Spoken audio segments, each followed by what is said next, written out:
The Philadelphia city government was by now non-functional. Wealthy Philadelphia families appealed to the federal government for help, but there was no help to send. Cities all across America were buckling beneath the weight of the epidemic, and the federal government was busy managing the outbreak on military bases and among troops in Europe.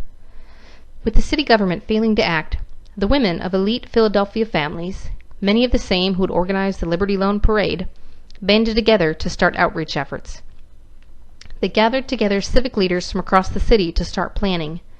They set up a special hotline to answer questions about the flu, but had a hard time keeping it staffed because so many employees were sick. They set up local neighborhood leaders who would organize distribution of food and medical care.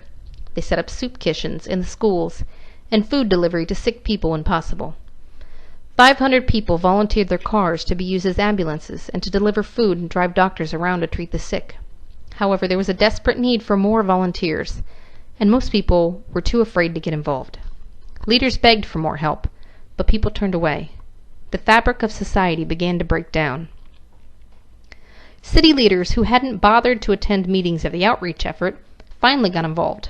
They seized the city's emergency fund to pay for supplies and pay health workers. They opened additional morgues and sent out policemen to try and clear the piled-up bodies. Like the ancient plagues, people carried their dead out to the streets. There the bodies were loaded onto open trucks or horse-drawn wagons. There were no coffins, so they stacked them one on top of the other. Also, like in the days of the plague, they stopped trying to bury people individually and began digging mass graves where hundreds of bodies were dumped in. The city used construction equipment to dig long trenches and push the bodies in. Someone would stand by the trench, say a prayer, and then the steam shovels would push dirt over the piles of bodies. By late October, the epidemic was finally beginning to loosen its death grip on the city. In its aftermath, it left a death toll of 13,000. It also left thousands of orphaned children, a shortage of food and goods, and a stalled city that had to slowly grind its most basic services back into motion. Finally, it left a changed people, filled with fear, wearied by war and disease, and crushed by grief.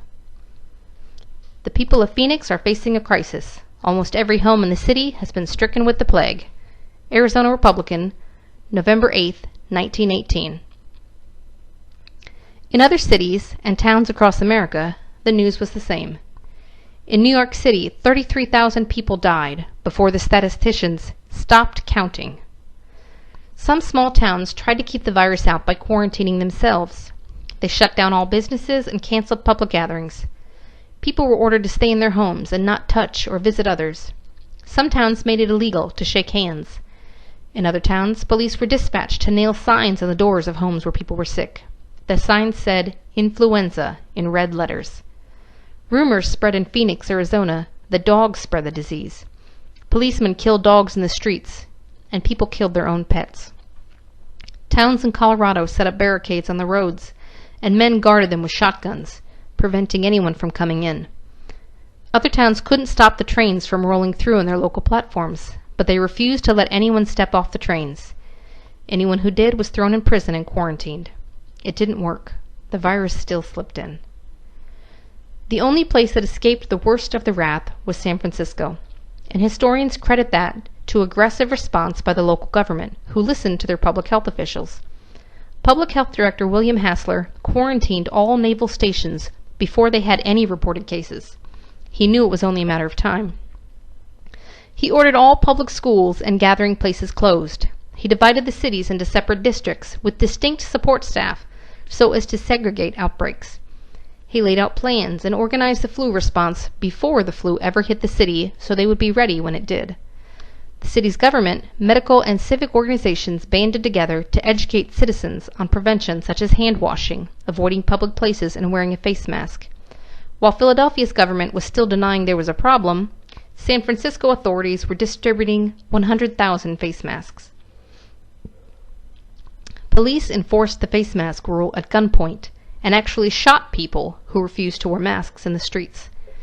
As the second wave diminished throughout the country, San Francisco rejoiced for having missed the flu.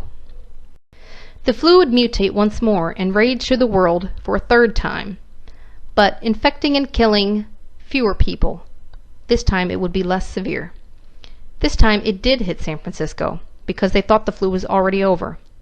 The third wave hit the Southwest and Midwest hard, but for the rest of America, the worst of the flu had passed. Even as America woke from the nightmare, the epidemic had left its imprint. Right at the height of harvest time, farmers had been too sick to farm, and workers didn't show up to gather the food in. Food that was harvested rotted in warehouses because there was no one to transport it. There was a lag while the country tried to catch up on shipping food and goods, and store shelves and markets stayed empty for some time because goods hadn't been delivered. As winter rolled in, there was a shortage of coal and other goods. However, the weary country still rejoiced, for an armistice was signed on November 11th, 1918. The war was finally over, even as the plague and its effects lingered on. In the U.S., it killed about 675,000. The flu killed an estimated 3% of the entire world population. In Latin America, the flu killed 10 out of every 1,000 people. In Africa, about 15 out of every 1,000 died, and in parts of Asia, the death rate was as high as 35 per thousand. In Tahiti, it killed 10% of the population, and in Western Samoa, 20% of the population died. In India alone, it killed about 20 million people. You may be asking yourself, could a deadly flu like that happen again? It's important to understand that the Spanish flu was devastating for a number of reasons unique to that time. However, the essential formula for epidemics still exists. Viruses sometimes jump species, for instance from pigs to human. This could happen at any time, anywhere in the world. And of course, flu viruses are constantly mutating. Usually mutations are minor, but occasionally a big mutation can happen. This has happened a few times in recent history. For instance, the Russian flu of 1889 killed about 1 million people. The Asian flu of 1957 killed about 2 million. And the Hong Kong flu of 1968 also killed about 2 million. Then in 2018, exactly 100 years after the outbreak of Spanish flu, a mutation brought a particularly deadly flu to the US and Australia.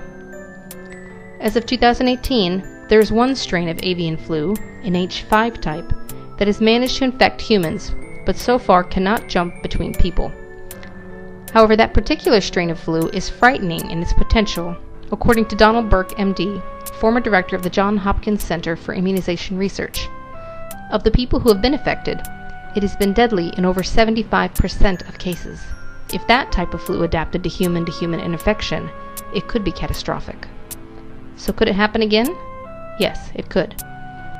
As Burke said, when it comes to the probability of a pandemic flu, I think everyone would say it's not if, it's when. However, there is reason to be hopeful. When a new kind of flu emerged in 2009, a swine flu, just like the Spanish flu, officials did not waste any time acting. Public health officials acted swiftly, putting emergency epidemic plans into operation. We were lucky that the 2009 swine flu, though very contagious, was not a deadly strain, and it showed us that response matters a great deal. In fact, the way we respond to the next big epidemic could mean the difference between life or death. If you enjoyed this video, please click like and subscribe to Education World for more videos.